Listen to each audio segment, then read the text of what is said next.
Dumalo si Vice Governor Ustad Hisham Nando sa State of the Municipality Address ng Bayan ng Pahamurin sa Special Geographic Area kung saan inilahad ni Mayor Yasser Ibrahim ang mga programa at tagumpay ng kanilang lokal na pamahalaan.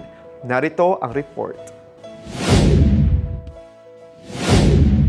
Bilang pagpapakita ng suporta sa lahat ng pamahalaan ng Pahamudin sa Special Geographic Area sa BARMM, personal na dumalo si Maguindanao del Sur Vice Governor sa State of the Municipality Address ng Bayan ng Pahamudin sa Special Geographic Area, kung saan inilahad ni Mayor Yasser Ibrahim ang mga programa at tagumpay ng kanilang lokal na pamahalaan noong 12 ng Nobyembre.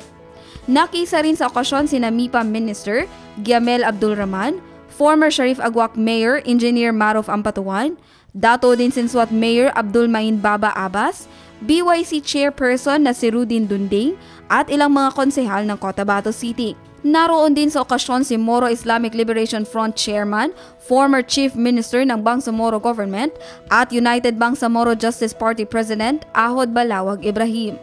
Ang pagtitipon ay nagpapakita lamang ng nagkakaisang pangako ng mga lider ng BARM na isulong ang moral governance, palakasin ang mga hakbang tungo sa kapayapaan at itaguyod ang inclusive development para sa buong Bangsamoro Region. Jen Garcia, iMinds, Philippines.